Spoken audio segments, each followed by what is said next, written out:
Hello, this is Kim here with my Good Herbwife podcasts with a new side shoot really, which is being in conversation with various people. And my first one is shortly going to follow, which will be with Polly Centre. And they're going to be on lots of different aspects of life and health. But Polly and I go back a long way, and one of the themes that we have explored greatly over the years about it is what is it to be ill, what is it to be with people in their dying times and death and grieving. So I know this is a subject that people squirm about, but actually I would suggest that the quiet voices, the unheard voices of the men and women who sit around at kitchen tables with cups of tea when they're talking about these kind of things are actually really very helpful insights.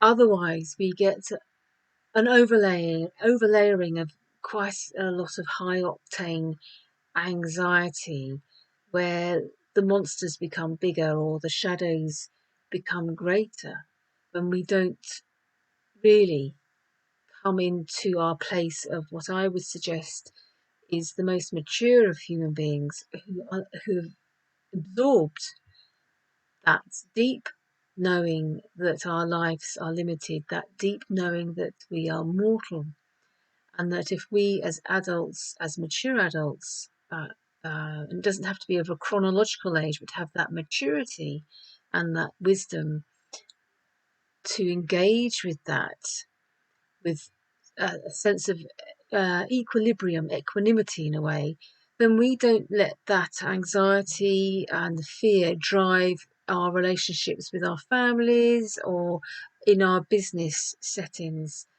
So it's a real plea really to those of you that might find this conversation a bit frightening to you, to please sit down and start exploring this within yourself and with others, because it is the one sure thing that we are all here because many have gone before us, and it's the one sure thing that will happen at whatever age in our life, and we will meet it many times as well.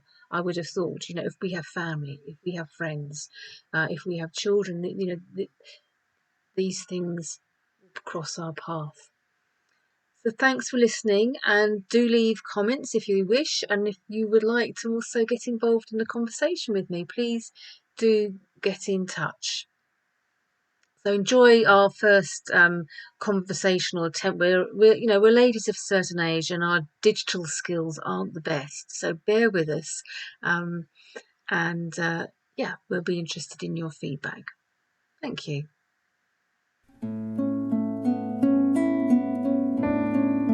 Oh, hello. Hello. I wanted to ask you what's different now for you that you really feel a need to talk about your experiences more, your feelings. You always talk to intimates about it, off and on, since Kevin died. But this is a different way of looking at it. It's a bigger conversation. Yeah, there's a stability beneath my feet. Now, I'm not in that turmoil of very active, raw breathing that rolls out, did roll out.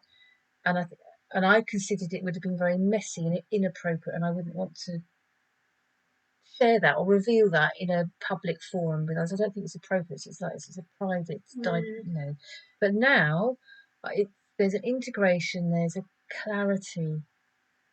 So it's not raw, it's integrated, and it's the thing that I value talking to you about. We kind of bring our lived experience and our wisdom of then how we tie in the processes of living and dying and what serves life, and that life experience I think is so invaluable. And why now? Well, with this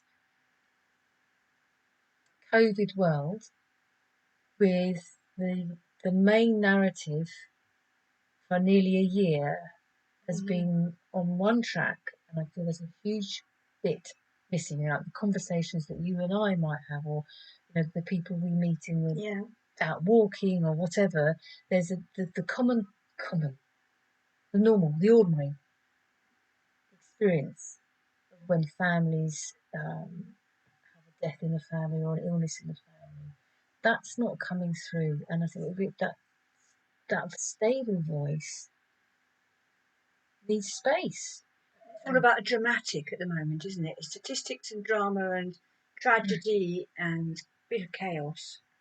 And there's very little about the simple, straightforward process of somebody's last days. Yes, there's a lot of trauma narrative, and it's not to say that there isn't trauma going on, because I know there is. But it's been spoken about as if it's all abnormal, and there's only one type of death really getting a voice. And I have had friends die of other things in this last year. So it's how we bring back some common sense, grounded, and to move away from the trope. I think you mentioned that trope that every death is a tragedy, and as as was said, how I was seen, for example, when that whole thing, how you're approached when you are someone who has experienced a bereavement, that you're a survivor, or not that people use the word widowhood, but Kim's the widow, she's the victim of this, and I, even then, the power of words, it really didn't sit with me well, having that narrative imposed on me. And it's not that everyone did that. The people who didn't do that were the people that I could talk to and explore, or just sit with the realities. It's a very. I think that the need for people to name it is to do with their own fear about processing it. They don't want to touch it really because it looks painful and scary. So if you name something, that's Kim's loss, that's Kim's tragedy, that's the family whose husband, father died, they can always push it aside, and they haven't got to engage. Yes, and whether it's like saying something very silly or crossing the road, which happens. Crossing the road. I remember actually, because my father died when I just turned 14, and that was a really big. You see it laid bare how people either can meet you, or just turn, silence, turn away, and actually that's a real gift, I would say to people when they go, I don't know what to say to you. And actually, the mere fact that they've acknowledged you and said, I don't know what to say, that's often all you need to say. All that's needed, that you've still been seen as this living, breathing human being who's going through something quite major. That's it. Rather than, because it's very, very painful when you're ignored. Well, we've always said, haven't we, that the thing about listening and talking to somebody is it gives people a chance to be seen, to be heard, and to be acknowledged for the person they are. And that's the key to all the conversations that we think are important ones. But in the COVID era, people are not seen at all, actually. There's even less seeing. The seeing we are seeing is via a screen. Hi again. It's on the telephone, or it's not at all, because you are locked in and you are not allowed to be seen or see anybody. So people are not being heard on a grand scale at the moment, and the practice is being lost. And that ability to actually do it is being lost. Yes. So we're coming, aren't we? What we're talking about is the kind of the nuts and bolts of being a human being. It involves being born, which is quite messy and hard work. The raising of children, which is complicated and messy and hard work and challenging. And why not? I don't begrudge that at all. Growing through one's adult life and meeting all those challenges. So it's so their life is complicated. It is full of risks. It is full of heartbreak, and that's so. And then we're not hearing the narrative or the voices of experience going, look, of course there's going to be times of trouble and great difficulty, but we do have resources in ourselves, and if we talk in each other, and especially would be my gripe. We're kind of the older women that gets dismissed over, not playing the identity politics, but older women sort of fade away, even though we form quite a large part of the population. We'll sit there quite quietly, with quite a few insights and gifts to bring to bear on a situation, and the older men, but the women sitting here at this moment, and I really just would like more of that conversation, that voice, that rather than all the great. Well, it's the drama and action that we're getting at the moment as well, isn't it? The word that I think you've used before a lot with me when we've been talking about issues or bigger things is that bit about pondering. You can't ponder in a hurry. No. There's no fast pondering or quick, shortcuts to pondering. They are things you do when you're able to step back a little bit and take some time and listen to yourself, listen to your own reactions to things. And in pondering and wondering, you learn stuff, and that's when you realise how resourced you are. Yeah, and I think that so your question to me, well, why now? And I guess I've travelled along the path, and did I say this? The cruise bereavement service, they've got a bit of wisdom. Well, they've got quite a lot of wisdom. There's the good people who work in there. You're saying that the first 4 years, it's troubled, it's turbulent. You're undone. You're bereft, you're pulled apart, but then there's an integration, that something comes together and you come back into yourself. Okay, we're generalising saying it's that, but it does usually.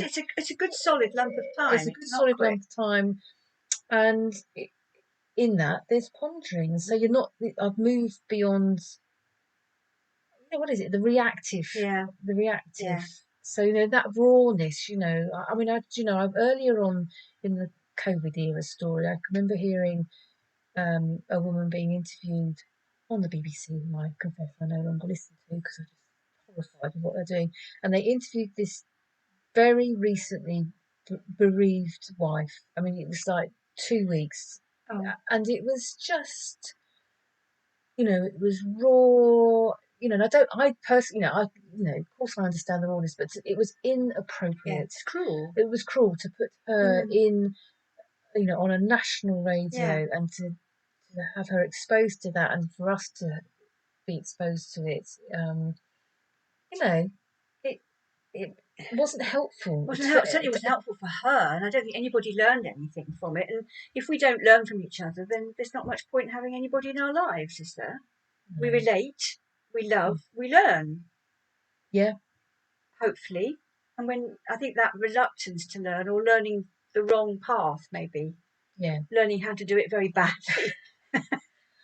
Yeah, and to learn and to know it's not about a right or wrong way, that there's one way of grieving or one way of dying, or, it's about our lived experience. And then when we're kind of congruent ourselves with that, then I would maintain we're more useful to others, our family, our children.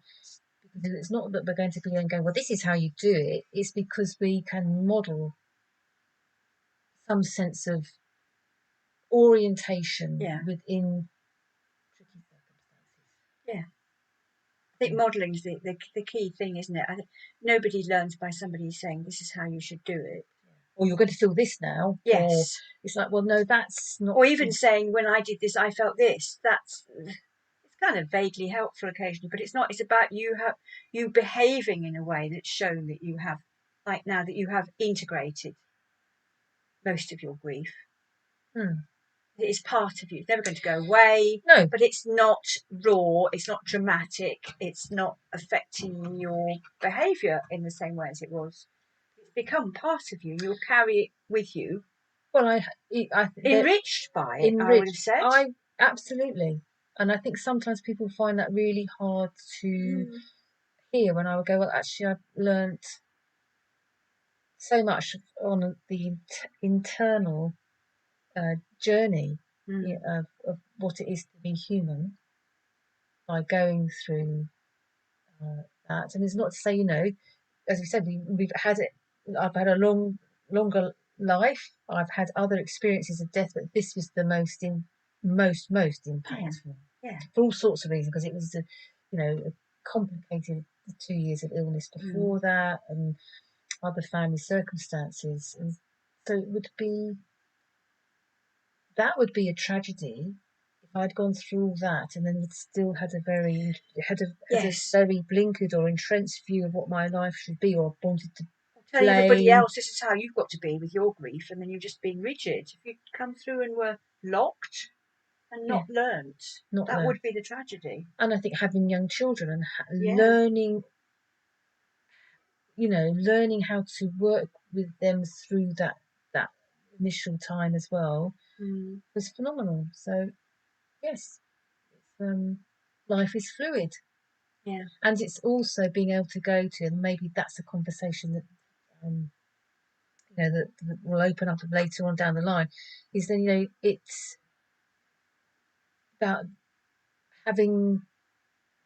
learning, and then how I'm moving therefore into my years, how I will potentially meet my dying with a bit more insight. And that itself will be such a model for everybody around you.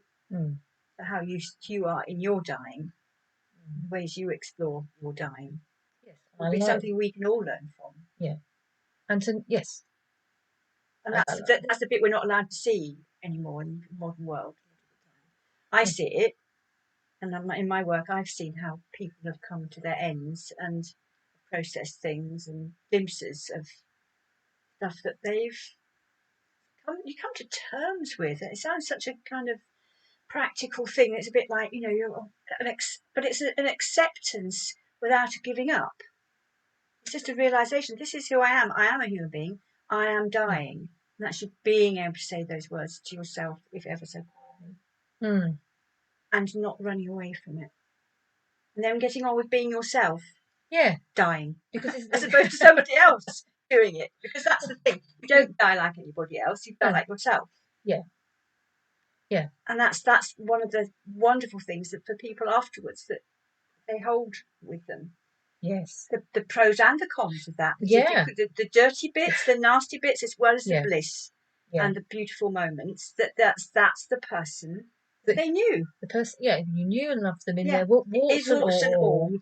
And you often will say, well, they sort of died true to their character. Yes. And that's what I call a good death, when we hate to use that dreadful expression. But not a tragedy. No, it's not a tragedy when somebody dies themselves. No, at all. It's just that's just their ending. Yeah. That's it. There's no more to say. It's not good or bad. It's just their ending. There's no judgment, and there's you and I don't subscribe to any of this kind of frilly things that are the myriad of things that we've probably heard where people, when they're in a panic about starting those conversations about mortality, when they go, well, I'm going to have a good death because I'm going to I've heard people say I'm going to use lots of herb tea, and you just think, oh, okay, that would be interesting. So if you're catheterized, the nurse is going to be really fed up with you, aren't they?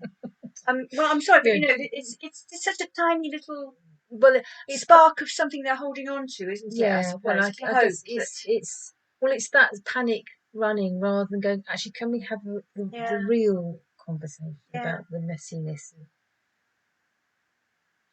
of what happens? I mean, at end stage, so. But is that also that thing about, do you remember birth plans? We are both mothers, and I'm now grandmother. Yes. And I was certainly, I'm older than you, but I didn't have my first child till I was 35.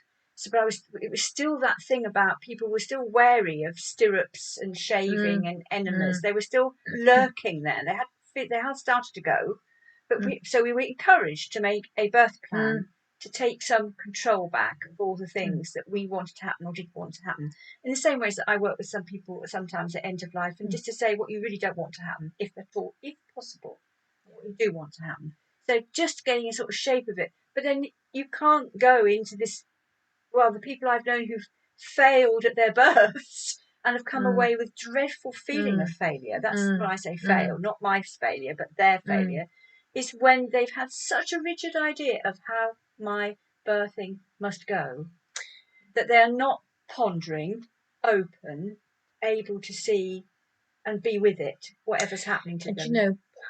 I absolutely not able to be with it. And under the bedrock under that for me, what speaks to me from that is, are we able to sit that we are of nature, we're in nature, we're of nature, and to find our orientation from that. So yes, I have my birth plans, but then you just go, well, then reality will happen. So there's a somewhere in there's another little key or nugget of, can I then know myself enough in those moments of birthing or dealing with a child's sickness or a husband dying, can I know myself that I will have the tools to orientate myself and deal with others in that situation and still stay yourself throughout. Yeah, I mean, just to go back to the birthing thing, which is, I can remember utterly before my first child was born. It was a few hours. Well, it's in the daytime. He was born in the night, and I can remember this. It was one of those sort of aha moments where I went, "Oh, okay, I could this birthing thing. It could, it could end up in life, but it could end up in death." And in that moment, it's not a giving up. I just became enabled in it's going to sound really weird, but in a hugely, vast, humble place. I know they're contradictory things to say, but it's like giving myself up onto what will be. And that was incredibly resourceful and and those kinds of insights have remained with me. And, it's one of those things I learned and have taken through my adult life. You remembered enough of them, and they were important enough that you have been able to roll them forward. And they've been really useful. Yeah. Talking about these tools and resourcing, I mean, we have got huge amounts in us if we can access it, but we do have to bank stuff as well. You need to grow the resources, don't you? And that's something that I think birthing, and we were talking the other day a lot about, the issue of some women having children, some women choosing not to having children. But I think by having children, you do actually connect with the fact that everything is either life or death in a way that you don't unless you do stupid, I don't know, jumping off cliffs or something, risk taking. You really have that opportunity to see that in a way, and you see it with your whole body, don't you? It's not like you see it with a little head bit. It's the whole of you realizes, oh, it's a real kind of thread you're on, but you're in it, and you're very much part of something bigger than you. You're in the doing, aren't you? You're in the doing, and you're also then, I would suggest, isn't it, we're that you're passing life on, and I think that's a really good place to be. And maybe a good place to stop, because there's one of the most, often I hear people talk about when someone is dying, and if they have had children, whether a mother or father, they get one of the places where they find absolute equanimity with their dying is go, I've done my job. I've had my children. They're not worrying about the book or the motorcycle and haven't mended or this or that. They go, they know they have passed life on, and that, Kevin did that. He knew that the children would go. That gave meaning on a completely different level.